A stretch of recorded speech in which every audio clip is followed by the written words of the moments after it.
It's recording. You blooped the record button? I did. Bloop. Hello, world. Hello, ADHDers. Yo. Hello, neurodivergence. Impulsive, distracted, emotionally dysregulated, putting things in piles, waiting until the last second people. We are here again. This is the Hyperfocus podcast, number 3. I am Hyperfocus Dom. That's Magical Brandon. What's up, Brandon? How are you doing? I am doing all right. Glad to be here. Likewise, we are definitely here. It is March the 12th, Saturday, planet Earth, 2022. Shit's a little crazy out there. I want to ask you right off the bat, Brandon. It is a very strange time. It's like, first there's a pandemic, and then there's people are waking up to all kinds of corruption and shit. Now there's World War III. How do we keep it together, Brandon? How do I not freak out? What do you think? Oh man, that's a great question. I'm immediately taken to technology is bringing the big world at large, and putting it right in the palm of your hand. And so one of the ways that I think is important is to keep it local, and I zoom into myself. So whenever I'm getting overwhelmed with whatever else is going on, I just bring it back to myself. What's immediately around me? What's immediately going on around me? And then I just try to that's a whole practice though, but I try to stay in that zone to avoid burnout. It is a whole practice. It's a worthy practice. Sometimes we gotta ground ourselves. Yeah. Because it's not only so much we can do about shit going on in the 10,000 miles away, let alone sometimes even just 500 miles away. But right now, we're here. This is it. This is the Hyperfocus podcast. And today, oh, by the way, if you like what's going on here, if you like what we're doing, please do subscribe to the channel, like this video, share it with somebody that is interested in ADHD, maybe has ADHD. Leave us a comment. Let us know what you think. You can also follow me on HyperfocusDom, at HyperfocusDom on Instagram. Hit me up. Putting a little extra content there. Anyway, today we're talking about hoarding. We're talking about ADHDers and hoarding. Apparently there's a link, according to an official research study. Magical Brandon, when you heard this news, were you surprised, sir? Were you shocked? Not at all. Okay. I immediately was like, I can kind of see that. Yeah, very relatable. So if you're into relatable content when it comes to ADHD and shit like that, please stick around. In the meantime, let's talk about binge watching, dude. Let's talk about shows. Let's talk about streaming. Yeah, man. Tell me about your binging process. How do you take in the shows? How do you like it? Oh man, yeah. If it's a good show, I'm there, episode to episode to episode, and I'm finishing it. You know what I'm saying? So I usually watch at least 3. It depends on how long it is, but once I'm in, I'm locked in. So binging happens on the weekend. During the week, I'm much more episodic. I'll shake it up. But weekend comes, I'm locked into that couch. Me, the couch, and the show. Fused. Yeah. Doing the fusion dance. What would you say? So let's say weekend. What platform are you using the most?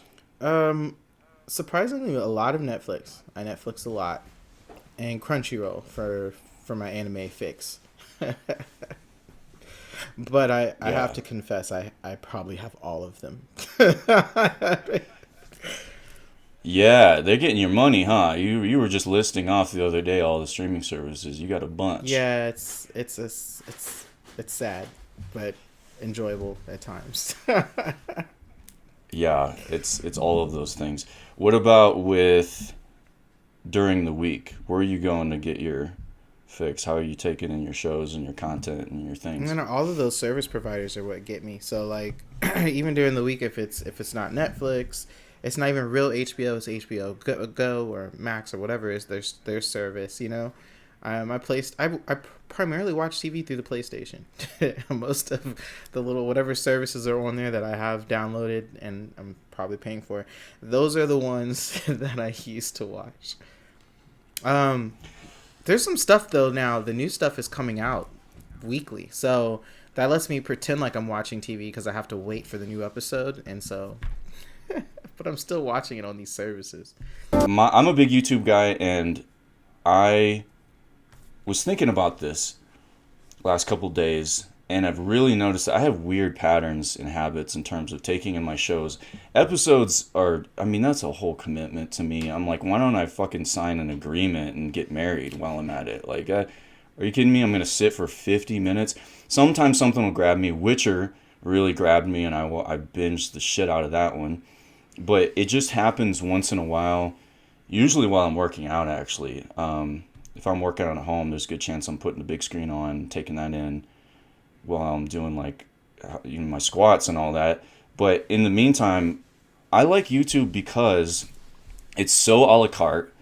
I'm in, I'm out. If I don't like it, it just seems way less of a thing than to back out of a Netflix episode into the interface and then kind of, you know, it's a little more, the transitions aren't as fast. And with YouTube, especially with YouTube Premium, I can have it on my phone, just streaming directly into my brain. And that's kind of how I've been living my life, is I always have some kind of audio being piped directly to my brain. I think a big part of that is just that it regulates your emotions, for one. I mean, our emotions are so affected by things that we take in auditorily, especially for those of us who are very sensitive to that type of thing. I know I am. When I hear things, it affects me a lot. Also, sometimes I can't unhear things. If someone's talking, I'm listening to you, or at least I'm definitely hearing you, and it's hard for me to tune shit out. So I always have these on, and I'm canceling out all this other bullshit that people are talking about with my music or my comedy podcasts. And usually it comes down to that. It's a combination of podcasting and music and stuff that just gives me just enough dopamine to have an overflow of dopamine to be attempting to finish some bullshit that's in front of me. That's one of the only ways I seem to be able to get motivated to do anything. But then also, it's got to be not too intense. So it's funny whenever, like, I'm at work, I get this part-time job where we put on music and we work, and people are like, "Why don't you put your music on?" And it's all just like this steady drone of like lo-fi for 30 hours. You know, people talking. It's a very particular thing. I think it's pretty ADHD, especially because when I try to go out into the actual world and watch things with people, I'm just too sensitive to ads, dude. I turn into an old man. I start screaming at the television. I get real cynical, and I'm like, "This is what's wrong with the world." And people are like, they're not even reacting to the ads. Yeah. I'm looking at them like, "What's wrong with you?" Like, I get real sensitive to advertisements and commercials. Yo, Is that relatable at all? I feel you. I stop trying to sell me stuff. That's what I feel like all the time. It feels like someone's trying to like reach into me and like get me. I don't know. I really feel them too. Yeah. I really do. I hate them.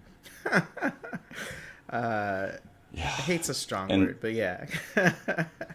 it can be really repulsive, especially when it's something like when you remember when those Geico commercials were really bad for a couple years there? They got a lot better, but it's like, I'm insulted. You have dishonored me with your shitty, unfunny commercial. I'm real sensitive like that, but it is what it is. There is a research study that's out there in the Journal of Psychiatric Research. The actual title is called Elevated Levels of Hoarding in ADHD, a special link with inattention. Now, first of all, let's look at the DSM V definition of hoarding. according to this, it's called Hoarding Disorder. Disorder class, obsessive compulsive and related disorders. Persistent difficulty discarding or parting with possessions regardless of their actual value. So I just wanted to point out that there's a number of ways that they could word these things. But it's always important to look at the syntax, look at the vernacular. What are they really saying? And they didn't say in a positive way, you have a ton of shit. It says you have a hard time getting rid of shit. And they're also insinuating that a lot of times this stuff is worthless, regardless of their actual value. The difficulty is due to a perceived need to save the items and to the distress associated with discarding them. So hoarding disorder isn't just about your mental state that brings you to the conclusion that you can't part with these things, but also you are avoiding the distress that happens when you discard things. So people are procrastinating, feeling that distress when they throw shit away. Wow. Difficulty discarding possessions results in the accumulation of possessions that congest and clutter active living areas and substantially compromises their intended use, which I thought was funny. It's like, yeah, it would have been useful, but now you have 4 of them and they're stacked on top of each other. So now you're starting to have disordered collecting of things. If living areas are uncluttered, it is only because of the intervention of third parties. So that's interesting, the way that they categorize these things in this major guideline for pretty much all of the practicing mental health clinicians in the Western world, is that they word things in very particular ways. This is the stuff that people refer to, people. This is, I'm hoping, illuminative and enlightening to people to see what are they actually referring to when they tell somebody that they have a disorder. They're referring to stuff like this. One of the criteria, according to them, is that you have no agency or power to clean your room. If living areas are uncluttered, it's only because someone else came in and kicked your ass. It says family members, cleaners, or the authorities. Man. I like authorities because that could mean literally the authorities, like law enforcement, or it could be any authority in your life that's coming in. It's an interesting use of words. Yeah. It's like either someone called the cops on you and they're like, hey, these piles are illegal. Or, there's some kind of person that has influence over you. The hoarding causes clinically significant distress or impairment in social. So once again, I'm going over this stuff because I want people to understand the difference between having some habits or experiences that sound relatable and then actually having a fucking disorder.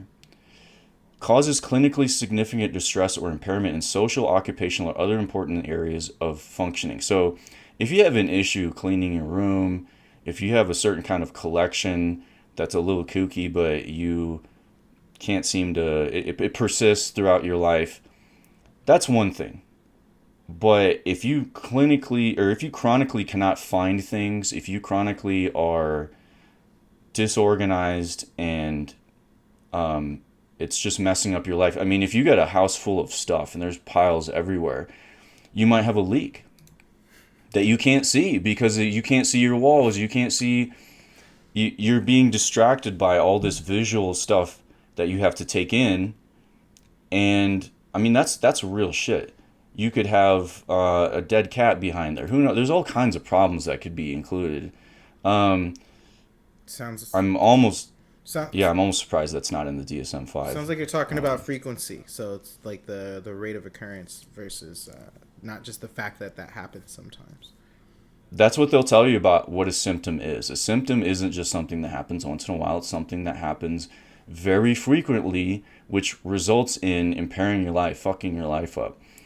And then the rest of it is pretty standard. I see in a lot of these disorders, they end the definition by just saying that it can't be explained by other things. Okay. Let's take a look at this abstract from the actual research study, and then we're going to look at an article that was written by one of the researchers themselves and submitted to a pretty good website called The Conversation. But the abstract is pretty straightforward, I think. I'm going to help break it down for you a little bit here. So it says hoarding disorder, aka HD, is underrecognized and untreated, develops by early adulthood, patients present only later in life. So what they're saying is that a lot of times it starts a little more subtly and insidiously, and then it really starts to turn into a full-blown problem later in life. But also they point out that a lot of the research was based largely on samples of predominantly older females. So referring back to the cat lady, I think it's important to point out some of these stereotypes that we entertain in our life when we're talking about disorders, because that can sometimes be a distraction from the reality. And they're pointing that out here, that people might be distracted from the reality that younger people suffer from hoarding disorder and are hoarding things to a point where it's messing up their life, not just older women. And we're going to get into the gender thing in a second here. But they found a link with particularly inattention. It says it's now recognized that individuals with HD. Now, Brandon, they did a research study on a disorder called ADHD and a disorder called HD. Ain't that a bitch? That's confusing. Can we throw another disorder in there? Can they do another research study about the intersectionality of DHD, dehydration disorder? That's when you're scared of water and you only drink so much and you become really crusty and dry and it's impairing to your life. And then, so now we did a study on DHD, ADHD, and HD. What? Can we get a study like that? Anyway, I digress. So they're linking ADHD to HD because of particularly inattention symptoms. Obviously, ADHD has a lot of symptoms, but they really zeroed in on the inattention part. Here we investigated HD in adults with ADHD patients. I'm sorry, we investigated HD in adults with ADHD. So what they did, I'm going to paraphrase for you, is they took two groups. One group had a bunch of people who were ADHD. They took another group, these people don't have ADHD, and they had them fill out a survey. They self-reported their own symptoms, and they found that there was about, in the ADHD group, they had about 20% of those people reporting that they had clinically significant hoarding problems, versus the other group without ADHD, only 2% reported clinically significant hoarding symptoms. So that's where they're getting their information from. They also said that those with hoarding being on average in their 30s and with approximately half being male. So once again, kind of challenging that stereotype in saying that it was roughly equal across genders, and that these are people in their 30s on average. Greater hoarding severity was noted even in the remaining patients compared with control. So they're saying that even within the group of people with ADHD who were self-reporting, 20% of them said, yeah, I got serious hoarding disorder problems. But even then, the rest of the 80% still had some hoarding severity being reported. So even if you weren't crossing that threshold into you have a disorder, these people were saying, yeah, I got a lot of problems with not being able to get rid of my shit, regardless of its perceived value. Okay, inattention was the only significant statistical predictor of hoarding severity in patients. High frequency of hoarding symptoms were specifically linked to inattention. Okay, so now we're repeating ourselves a little bit. But pretty clear that there's some kind of connection going on according to this research. Okay. let's look at this article by Sharon Moraine from Anglia. So this was one of the researchers directly involved in this study. The title is called Hoarding. People with ADHD are more likely to have problems. New research. Okay, so the most of the article describes what I just read to you. So I won't get too much into it, but some interesting points that I found. When they started talking about, when this author started discussing how they would do the research in the future, she said this: future research should also investigate why this association between ADHD and hoarding disorder exists. So they're not really offering a reason why. They're just offering that they found a possible connection. She also goes on to say, even if not suffering from either ADHD or hoarding disorder, many people will relate to the difficulties characteristic of these conditions, demonstrating that symptoms exist along a continuum in the population. So what she's saying is a lot of people are going to look at hoarding disorder and find it relatable. This happens a lot with disorders. People get an idea, a cliff notes of what a disorder is, and they go, oh yeah, that sounds like me. That's, yeah, ADHD 101. Oh, I'm so ADHD too. Wait. But think about it. How many people say all kinds of stuff? Oh yeah, I'm a little OCD. Oh yeah, that's a favorite. Oh yeah, I'm sure there are plenty of people out there who will casually say, "Oh yeah, I'm kind of a hoarder." And this researcher's trying to express to you that, okay, it's going to sound relatable, but her suggestion is, so then she says, we therefore reran the study in 220 UK participants, finding this time that the 3.6 scored above the threshold, and that there was again a strong link between inattention and hoarding. So they've got two studies where they're self-reporting. And then to wrap this up, I wanted to point out a comment from the author on how they move forward. More generally, one challenge to understand hoarding and providing effective treatment is that many of those who suffer from hoarding disorder have limited insight. This means that they don't necessarily recognize or accept that they're suffering from a mental health condition or that they have a problem at all.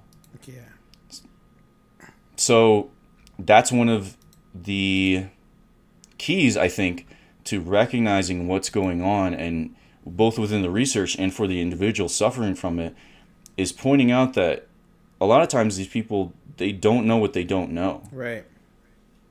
Which is that their behaviors and their activity are impairing, and there's a good chance that they're the last to know. Mm-hmm. I was just telling Rui on your other podcast, Woke Type Podcast, please go check that out. You can find the link on my Instagram. That a lot of times ADHDers are the last to know. A lot of times their behaviors and habits are so normalized that and a lot of people aren't. A lot of people around them, I think, are just kind of accepting, oh, they're eccentric or really creative, so maybe it's just an artist thing, or it's just, it doesn't seem to change, right? I mean, how many times have you heard somebody say, I told you this a bunch of times and you don't seem to learn, you don't seem to remember? That's part of our issue, is it not? Yeah, I just had a flashback. My bad. Me too. Yeah, I felt like I was in trouble. I've heard those words many a time. Right. Yeah. Can you tell that I've heard this a bunch of times, that this is sometimes how this goes, and I can imagine that's probably some of the issue that people suffering from this disorder are dealing with, is that they're catching flack from people around them.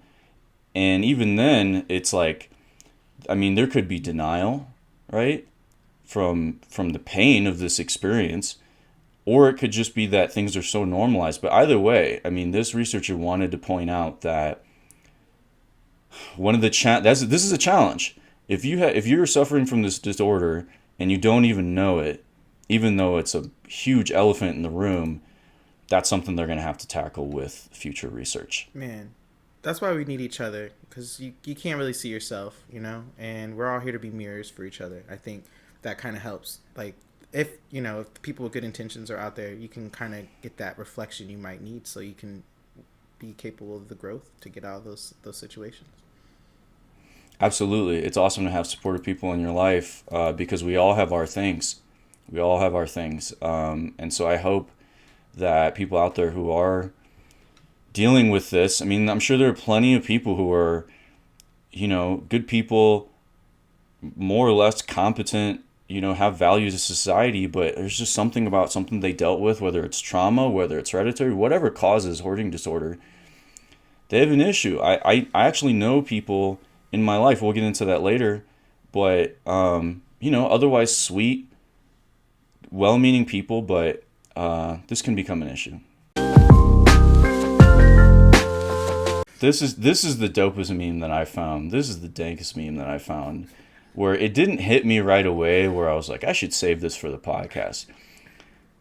But when I thought about it, I was like, oh, this one's brutal. How shall I get the serotonin and dopamine today? A, masturbate. B, buy myself something I don't need. C, eat processed food. D, complete one household task. E, all except D. Holy shit. Dude, I mean, it's kind of the standard response, I think, with these ADHD memes to be like, oh my God, attacked. But when I first read this one, I was like, what did I ever do to you? Damn. Put me on blast here. Yeah, reading me for filth. Okay. I mean, dude, this is real shit. So, one thing I wanted to talk about was, let's analyze some of these options, shall we? These are real methodologies that a lot of ADHDers are using in their life. It ain't all mindfulness and timers and shit. Sometimes we have these habits that we've developed, and honestly, dude, sometimes we gotta use them. You ever do something in an unorthodox ADHD ass way? Yeah, every day. On a regular basis. Pretty much. Yeah. Once I wake up. Let's break this down. Okay, so all except D. So basically, you masturbate, buy something you don't need, and then you eat processed food. Okay, that's a problem, y'all, because it's just, you overdid it. There's a good chance by the time you get done diddling yourself and then searching for something online and then purchasing it and then eating Cheetos, that's a lot, Brandon. How would you feel after doing all of those things? Ready to conquer the world? I'll probably be pretty content and ready to just lay down and do nothing. I mean, those are some quick hits for dopamine, like boom, boom, boom, and now you're probably feeling, I was just, might have lost all of my motivation to do the thing. You might have just fucked up. Yeah, you might not get the effect that you're looking for. So D is complete one household task. Well, I mean, that's out of the... come on. Who's getting serotonin and dopamine from completing a household task? Oh, completing it. I got it. So, but this is what's interesting, though, is that part of what makes ADHD what it is that a lot of us have an issue with that. Your brain is supposed to reward you for doing things that it perceives as, yes, this is good, this is growth, this is, it's an evolutionary function. You're supposed to complete things and then feel this chemical reaction of, I'm successful. And we have a fucking problem with that. So not only do we have a problem with getting the dopamine and the neurochemicals to initiate the thing, but also a lot of times during doing the thing, we're stressing because it's like, who gives a shit about this? This is so unmeaningful. A lot of times because we're just not feeling it. Yeah. We're not feeling it. And then when we're done, a lot of times it's just like, we're like, okay, brain, so I did the thing, and then it's like, oh no, more emptiness. So let's look at C, eat processed food. That's a good one. I mean, so this is one of my tips. If you can combine D and C and get yourself in a position where you're eating the food while you're doing the thing, that might work. Sometimes that works for me because you're actually getting like the dopamine drip and like the feel good warm fuzzies as you're doing the thing, and you get a little bit of spillover motivation. People don't get this, man. This is how we have to fucking do things Yeah, no, sometimes. literally. I think we've had a conversation where I would tell you, and I didn't even recognize it, but even just for doing my own work, I would tell you I'd have to fart around first. So I'd get online and I'd surf and look at some comics for something really quick. There's just about 5 minutes, and then I'd lead into going to what I want to do, whatever it was I needed to accomplish. And you pointed that out, yeah. Like I'm getting my hits. Okay. I'm charging up, and then I'm go do this. It's capital. Yeah, It's like brain capital that like you've built it up a little bit and it's gonna go away. So while it's there, it's like spend it on the shit you actually have to do. Buy myself something I don't need. So yeah, there you go. I mean, like that's one of those things you can do sometimes is you get into the impulse control problem where you sometimes you can't stop, but sometimes it's doing a little surfing, information foraging, as one of my coaches like to call it. Like scrolling on your phone sometimes is like, have you ever been out in nature and actually like picked blackberries and then just like, like you're going along.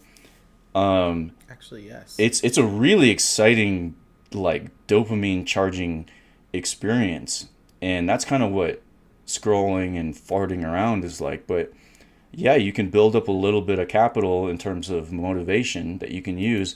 Okay, and then masturbating. My tip is you got to time these things. Try not to do it when you know you're sleep deprived. When you're like, especially if someone tells there's a good chance that the thing you're trying to do, you're accountable to somebody, like say a significant other, and they're like, could you please do this? And you're like thinking to yourself, oh, I don't have the motivation, but I could get a little motivation. And then you're doing your thing and you're knocking one out, and then pretty soon you're asleep with your dick in your hand. Is there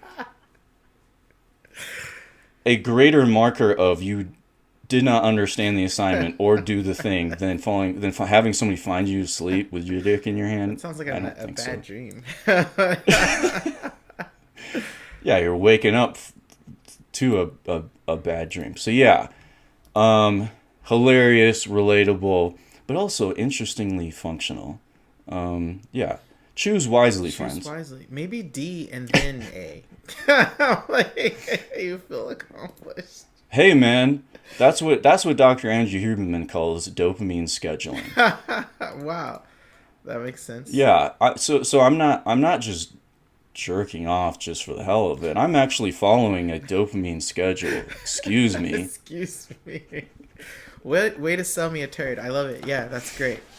I know. Maybe I should go into sales. I'm in the wrong business.